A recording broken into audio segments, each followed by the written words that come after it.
तुम्हारी फाइलों में गांव का मौसम गुलाबी है, मगर ये आंकड़े झूठे हैं, ये दावा किताबी है। उधर जमहूरियत का ढोल पीटे जा रहे हैं वो, इधर पर्दे के पीछे बर्बरियत है, नवाबी है। अदम गोंडवी साहब की ये लाइनें अक्सर नेताओं के लिए प्रयोग की जाती हैं, मगर जब नेतागिरी और राजनीति की भाषा न्यायपालिका में बैठे लोगों के भीतर घुस जाए तो ये लाइनें वहाँ भी सेट होने लग जाती हैं। जी हाँ, हम बात कर रहे हैं भारत के वर्तमान चीफ जस्टिस बी.आर. गवई की, जिन्होंने मॉरिशस में जाकर भारत में कानून के शासन और बुलडोजर के शासन पर लंबा चौड़ा भाषण दिया है। मगर समझने वाली बात यह है कि जिस वक्त हुजूर विदेशी धरती पर यह सब दावा कर रहे थे कि भारत बुलडोजर के शासन से नहीं कानून के शासन से चलता है, उसी वक्त उत्तर प्रदेश की योगी सरकार चीफ जस्टिस की इन बातों पर बुलडोजर चला रही थी। इस वीडियो में हम देखेंगे कि किस तरीके से भारत की न्यायपालिका भाजपाई सरकारों के लिए घर के बाहर बरामदे में बैठे उस बुजुर्ग की तरह हो गई है, जो हर बच्चे की बदमाशी देखकर डांटता है, फटकारता है, मगर बच्चे उस बुजुर्ग की बात सुनकर हंसते हैं, मखौल उड़ाते हैं और चिढ़ाते भी हैं। हालांकि भाजपाई सरकार और भाजपा के नेता जो कर रहे हैं, ये कोई बच्चों का खेल नहीं है। इससे जिंदगियां तबाह हो रही हैं, बर्बादी आ रही है। उधर एनबीडीएसए ने गोदी मीडिया के कुछ चैनलों के खिलाफ फिर से एक्शन लिया है, उस पर भी बात करेंगे। भारत की न्यायपालिका के नपुंसक हो जाने का एक प्रमाण और भी देखेंगे, गोदी मीडिया भी देता है प्रमाण, उसको जरा ध्यान से देखिएगा। पता चलेगा कि कैसे अडानी अंबानी के मामले में अदालतें प्रोएक्टिव हो जाती हैं, मगर जब बात देश की आती है और देश की जनता की आती है, सत्ता के खिलाफ यानी हिंदुत्ववादी सत्ता के खिलाफ जाने की आती है, तो किसी जज के पास टाइम नहीं है और हिम्मत तो छुट्टी पर है। उधर इलाहाबाद हाईकोर्ट के दो फैसले हैं, एक प्रधानमंत्री मोदी को लेकर, एक पूर्व मुख्यमंत्री अखिलेश यादव को। ये दोनों फैसले अपने आप में न्यायपालिका के भीतर चल रही परिस्थितियों को उजागर करते हैं, बता रहे हैं कि सत्ता का प्रभाव कैसा होता है और उसके प्रभाव में किन किन पर प्रभाव पड़ जाता है। इस वीडियो का मुद्दा बहुत ही गंभीर है, इसलिए धीरज के साथ आखिर तक सुनिएगा। सारी कहानी एक दूसरे से जुड़ी हुई है, बीमारी एक ही है। जल्दबाजी में रहेंगे तो काम गड़बड़ा जाएगा। पहली बार है तो चैनल को सब्सक्राइब करके घंटी बजा दीजिए टन से। हर एक वीडियो को लाइक और शेयर करना आपकी जिम्मेदारी है और ये सारे काम बिल्कुल फ्री है, 2 सेकंड लगता है, भी निपटा लीजिए। इसके अलावा आपको मालूम है कि हम किसी धन्ना सेठ या राजनीतिक दल के दम पर नहीं चलते, तभी खुलकर आपके मुद्दों पर बात हो पाती है। हमारा काम पसंद आता हो तो इसके QR कोड या फिर मोबाइल नंबर का प्रयोग करते हुए जो भी हो सके आर्थिक सहयोग भेजने का प्रयास जरूर करें। बहुत बहुत धन्यवाद। नवंबर 2024 में सुप्रीम कोर्ट ने बुलडोजर एक्शन को लेकर एक फैसला दिया, गाइडलाइन तैयार की गई, बुलडोजर न्याय के खिलाफ बहुत कुछ कहा गया और इसके बाद से भारत के वर्तमान चीफ जस्टिस बी.आर. गवई, जो ये फैसला देने में शामिल थे, उन्होंने बार बार कई मंचों पर अपने इस फैसले को याद दिलाया है, कहीं न कहीं ताली बजवाने की कोशिश करते हैं। हालांकि ये फैसला अपने आप में अच्छा है, वो अलग बात है कि कई साल के दमन के बाद आया, मगर सवाल यह है कि आने के बाद क्या दमन रुक गया है? तो इसका जवाब है कि बिल्कुल नहीं।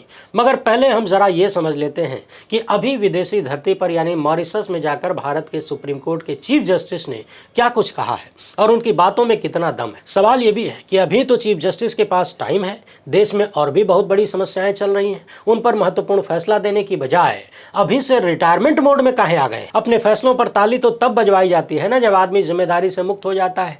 तो क्या भीतर से अपने आप को इन्होंने रिटायर्ड मान लिया है? चीफ जस्टिस के तौर पर भारत में ऐसी तमाम समस्याएं हैं जिनको हल किया जा सकता है। बहरहाल, मॉरिशस में जाकर चीफ जस्टिस बी.आर. गवई ने कहा कि भारत बुलडोजर के शासन से नहीं, कानून के शासन से चलता है।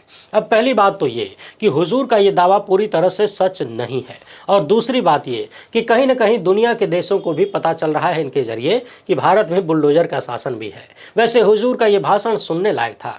उन्होंने कहा कि सरकार एक साथ जज, जूरी और जल्लाद नहीं बन सकती। भारतीय न्याय व्यवस्था रूल ऑफ लॉ से चलती है, इसमें बुलडोजर एक्शन के लिए जगह नहीं है। चीफ जस्टिस ने और भी कई महत्वपूर्ण बातें कही, जैसे उनका कहना था कि केवल वैधानिकता ही निष्पक्षता या न्याय प्रदान नहीं करती। शब्दों पर ध्यान दीजिएगा, हुजूर ने कहा कि केवल वैधानिकता ही निष्पक्षता या न्याय प्रदान नहीं करती। हमें याद रखना चाहिए कि किसी चीज को वैध बना देने से वो न्याय संगत नहीं हो जाती, क्योंकि इतिहास में गुलामी करवाने और जनजातियों को निशाना बनाने के लिए भी विदेशी शासकों ने कानून बनाए। अब जरा यहीं पर ठहरिए। अभी हाल ही में जब वक्फ बोर्ड मामले पर सुनवाई हो रही थी तो सुप्रीम कोर्ट में इन्होंने ही कहा था कि संसद द्वारा पारित कानून के पीछे वैधानिक धारणा होती है। इन दोनों बातों को एक साथ जोड़िए।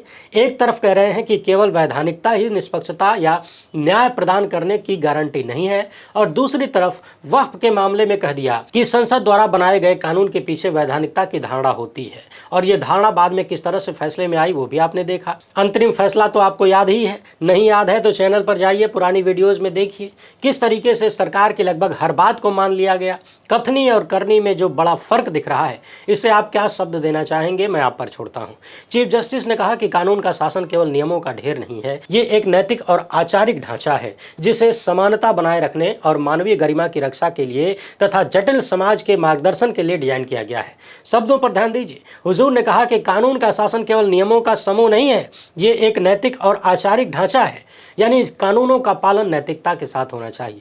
यह समानता बनाए रखने और मानवीय गरिमा की रक्षा के लिए है। अब सवाल यह है कि मंदिरों के मैनेजमेंट में मुसलमान नहीं हो सकता, कोई भी अन्य लोग नहीं हो सकते, लेकिन वक्फ संपत्तियों के मैनेजमेंट में हिंदुओं को घुसाया जा सकता है। क्या यही समानता है? हुजूर कह रहे हैं कि मानवीय गरिमा की रक्षा के लिए कानून का शासन होना चाहिए। पिछले सालों में भारत में किसानों के साथ जो कुछ किया गया, सवाल करने वाले हर व्यक्ति के साथ जो किया गया, तमाम पत्रकारों और जज लोया के साथ कथित रूप से जो हुआ, तमाम विपक्षी नेताओं के साथ जो हुआ और आज सोनम वांगचुक के साथ जो हो रहा है, क्या ये मानवीय गरिमा की रक्षा का उदाहरण है? क्या आपके मन में सवाल नहीं आता कि अर्नब गोस्वामी जैसों के लिए जो सुप्रीम कोर्ट आधी रात को बैठ जाता है, उसी सुप्रीम कोर्ट से खबर आती है कि सोनम वांगचुक के मामले पर सुनवाई कई दिन बाद होगी। 3 दिन हो गए हैं डॉक्टर गीतांजलि के सुप्रीम कोर्ट का दरवाजा खटखटाए हुए, मगर सुप्रीम कोर्ट के पास टाइम है नहीं है, छुट्टी है ना। सवाल तो ये भी है कि यहाँ वहाँ मंच पर जाकर भाषण देने से कानून का शासन लागू होगा, या फिर देश में इतने बड़े बड़े जो कथित गैर कानूनी काम सरकारों की तरफ से हो रहे हैं, जांच एजेंसियों की तरफ से हो रहे हैं, उन पर अंकुश लगाने से न्याय होगा। चीफ जस्टिस ने यहाँ बुलडोजर के अवैध एक्शन पर अपने 2024 के फैसले का हवाला दिया और कहने लगे कि इन फैसलों ने एकदम स्पष्ट संदेश दिया कि भारतीय न्याय व्यवस्था कानून के शासन द्वारा संचालित होती है, बुलडोजर के शासन द्वारा नहीं। पहले हुजूर की बतिया सुन लीजिए, इसके बाद इन दावों का सच भी देखेंगे। इन्होंने कहा कि संवैधानिक और प्रक्रियात्मक सुरक्षा उपाय कानून के शासन के अभिन्न अंग हैं, जो ये सुनिश्चित करते हैं कि सत्ता का प्रयोग निष्पक्ष रूप से किया जाए, प्रतिशोध के साधन के रूप में नहीं। सवाल है कि चुन चुन कर मुसलमानों के खिलाफ कार्रवाई हो रही है। एक तरफ कुछ लोगों को इतनी छूट है कि वो चढ़ के मस्जिद से झंडा उतार दें, मस्जिद पे अपना झंडा लगा दें, मस्जिद में तोड़फोड़ कर दें, और दूसरी तरफ कोई अपने घर के दरवाजे पर भी ये नहीं लिख सकता कि मैं अपने ईश्वर से प्रेम करता हूँ। पुलिस वालों की ड्यूटी लगा दी गई है कि खोज खोज के मुसलमानों के घर पर जहां भी आई लव मोहम्मद लिखा हुआ है उन सबको फाड़ दो। दूसरी तरफ अभी 2 महीने पहले ही आपने देखा कांवड़ियों ने कैसा आतंक फैलाया था। जरा पता लगाइए, क्या किसी के यहाँ बुलडोजर पहुंचा? तो क्या यह प्रतिशोध की कार्रवाई नहीं है? बुलडोजर एक्शन पर अभी विस्तार से चर्चा करेंगे, पहले हुजूर की बतिया सुन लीजिए। आगे चीफ जस्टिस ने कहा कि भारत की न्यायपालिका लगातार इस बात पर जोर देती है कि मनमानी जो है यह समानता और न्याय के लिए अभिशाप है। शब्दों पर फिर से ध्यान दीजिए, मनमानी समानता और न्याय के लिए अभिशाप है। इन्होंने वरिष्ठ जजों की बातों को याद दिलाया और दोहराया कि समानता तथा मनमानी एक दूसरे के कट्टर दुश्मन हैं। और भी बहुत कुछ इन्होंने कहा, मगर हर बात का सार लगभग यही है कि सत्ता की या किसी की मनमानी नहीं चलेगी, कानून का शासन होगा और कानून को लागू करते समय नैतिकता का ध्यान रखा जाना चाहिए। केवल संवैधानिकता ही कानून के सही होने की गारंटी नहीं है।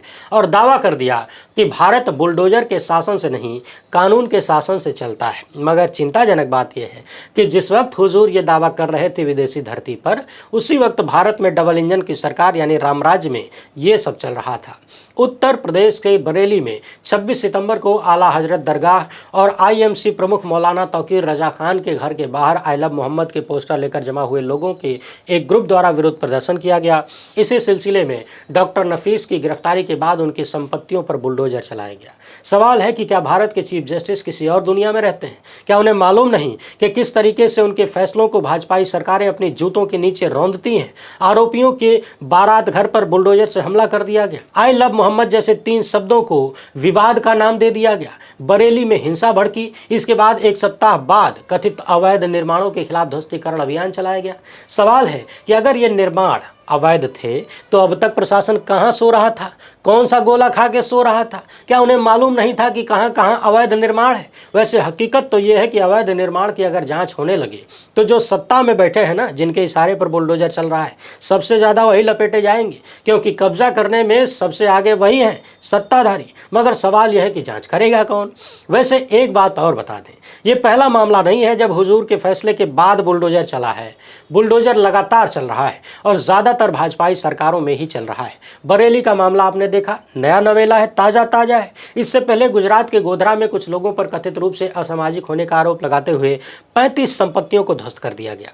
पुलिस ने कहा कि ये असत्य पर सत्य की जीत है, यानी सरकार खुद ही जज, ज्यूरी और जल्लाद बन गई। अभी हाल ही में उड़ीसा के एक मामले में अदालत ने कहा कि बुलडोजर चलाना अवैध था। संभल में किस तरह से सपा विधायक को निशाना बनाकर बुलडोजर चलाया गया, ये भी आप सबने देखा है। इसके पहले भी समाजवादी पार्टी से जुड़े हुए एक मुस्लिम चेहरे के खिलाफ किस तरीके से बुलडोजर एक्शन हुआ, ये भी हम सबने देखा। यानी हुजूर ये मानकर चल रहे हैं चीफ जस्टिस साहब कि उन्होंने फैसला दे दिया तो सब ठीक हो गया, और फैसला देने के बाद आंखें मूंद ली हैं। आंखें मूंद कर अपनी वाहवाही कर रहे हैं, क्योंकि यदि आंखें खोल कर देखते तो पता चलता कि उनके फैसले का कोई मतलब नहीं है। वो फैसला सिर्फ कागजों में है, और उन कागजों को भाजपाई सरकारें रद्दी का भाव भी नहीं देती हैं। मैंने तो कुछ गिने चुने मामले याद दिलाए हैं, लिस्ट बहुत लंबी है। यानी सुप्रीम कोर्ट के चीफ जस्टिस भाषण में जो कह रहे हैं वो खाली भाषण में ही है, जमीन पर ठीक उल्टा है। सवाल यह है कि जो अधिकारी मनमानी ढंग से असमानता दिखाते हुए खुद ही जज, ज्यूरी और जल्लाद बन रहे हैं, जिन नेताओं के इशारों पर यह सब हो रहा है, क्या उनके खिलाफ कोई एक्शन लेने की जरूरत सुप्रीम कोर्ट कर सकता है? क्या यह सुप्रीम कोर्ट के फैसले की अवमानना नहीं है? क्या अब तक सुप्रीम कोर्ट ने अवैध तरीके से बुलडोजर चलाने वालों के खिलाफ कोई एक्शन लिया? किसी को कोई सजा हुई क्या? किसी एक मामले में 2-4 बड़े अधिकारियों को अगर सजा मिल जाए तो वो नेताओं के इशारों पर डांस करना बंद कर देंगे, बुलडोजर पर ऑटोमेटिक ब्रेक लग जाएगा। मगर सवाल है कि क्या अदालतें किसी को सजा देंगी, हिम्मत करेंगी? अब आप लोग भारत की न्यायपालिका की नपुंसकता का एक और प्रमाण देख लीजिए। NBDSA ने गोदी मीडिया द्वारा मेहंदी जिहाद और लव जिहाद पर प्रसारण को लेकर जी न्यूज और टाइम्स नाउ नवभारत की खिंचाई किया है। वीडियो को आचार संहिता का उल्लंघन करने का दोषी पाते हुए सोशल मीडिया प्लेटफॉर्म से हटाने का निर्देश दिया है। उधर धर्मांतरण को लेकर टाइम्स नाउ नवभारत को भी दोषी पाया गया और वीडियो को हटाने का आदेश दिया गया। मगर ध्यान देने वाली बात यह है कि नफरत फैलाने वाली ये चीजें गोदी मीडिया के लपटझंडिसों ने लगभग 1 साल पहले किया था। अब तक जब सब कुछ इनके प्लेटफॉर्म पर उपलब्ध है तो 1 साल पुरानी वीडियो को मिटाने का क्या मतलब निकलता है? आखिर NBDSA किससे बरगलाने की कोशिश कर रहा है? 1 साल बाद आपको गोदी मीडिया की हरकतें पता चल रही हैं कि वो देश में नफरत फैला रहा है, गलत कर रहा है। 1 साल तक आपको जी न्यूज, टाइम्स नाउ नवभारत की देश विरोधी हरकतें पता नहीं चली। 1 साल लग गया देखने में, जांचने में। ये लोग तो पिछले 11-12 साल से यही काम कर रहे हैं। मगर यदि किसी पर्टिकुलर मामले की बात करें तो 1 साल बाद वीडियो डिलीट कराने का क्या अर्थ निकलता है? उससे जो नफरत फैलनी थी वो फैल चुकी है, जो आग लगनी थी वो लग चुकी है, जो बंटवारा होना था वो हो चुका है। गोदी मीडिया कहीं मेहंदी जिहाद तो कहीं लव जिहाद के नाम पर देश को बांट रहा है, और संस्थाएं आंखें मूंद कर लंबे समय बाद कार्रवाई करने की नौटंकी कर रही हैं। ये नौटंकी ही है, क्योंकि इतने लंबे समय बाद वीडियो डिलीट करने का कोई अर्थ नहीं है। अभी फिर से करवा चौथ का त्यौहार आ रहा है, तमाम त्यौहार आते रहेंगे, जाते रहेंगे, गोदी मीडिया नफरत फैलाता रहेगा, उसे कोई फर्क पड़ने वाला नहीं है। और तो और ये सब माफी भी नहीं मांगेंगे। मगर इन सब में सबसे बड़ा सवाल देश की न्यायपालिका से है। क्या वहां बैठे जज किसी और गोला पर रहते हैं? उन्हें पता नहीं चल रहा कि किस तरह से भारत का गोदी मीडिया देश में आग लगा रहा है?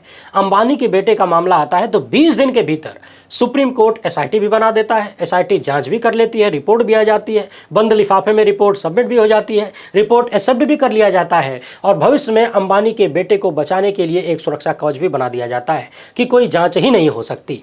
20 दिन में सारा मामला निपट जाता है। और यहाँ 11.5 साल से देश का गोदी मीडिया अपने ही देश में आग लगा रहा है। उसे देखने के लिए सुप्रीम कोर्ट के पास, देश की अदालतों के पास, उसमें बैठे जजों के पास, मिलार्डों के पास टाइम नहीं है। अडानी का मामला अदालत में जाता है तो बिना दूसरे पक्ष को सुने ही, बिना जांच किए अदालत कह देती है कि आप चुन लीजिए अडानी साहब कौन कौन सा वीडियो डिलीट करवाना है, चाहे किसी भी पत्रकार का हो, हम डिलीट करवा देंगे। एक तरफा आदेश हो जाता है। और जब बात देश की आती है तो किसी अदालत में वो बूता नहीं निकलता कि वो सत्ता के नफरती एजेंडे के खिलाफ गोदी मीडिया पर रोक लगा सके। सोचिए, गोदी मीडिया के फैलाई नफरत ने देश में कितने लोगों की जान ली है, कितनी हिंसा करवाया है, मगर आज तक एक भी लपटझंडिस को सजा नहीं मिली, कोई एक्शन नहीं हुआ। थोड़ा बहुत रुपयों का जुर्माना की बात अगर छोड़ दें तो कुछ भी नजर नहीं आता। अब समझने वाली बात यह है कि जो लोग करोड़ों रुपया लेकर नफरत फैला रहे हैं उन पर आप 1-2 लाख का जुर्माना लगा भी देंगे तो उससे क्या होने वाला है? जहां से करोड़ों मिल रहे हैं वहां से और इनाम मिल जाएगा। अरे 2000 के नोट में नैनो चिप ढूंढने वाले नफरती चिंटू को 15 करोड़ सालाना मिल रहा है कि नहीं? वो भी जनता के पैसे से, आपके टैक्स के पैसे से, सरकारी चैनल में। आपको याद होगा हाल ही में नेहा सिंह राठौर के खिलाफ उत्तर प्रदेश में कुछ मामले दर्ज हुए।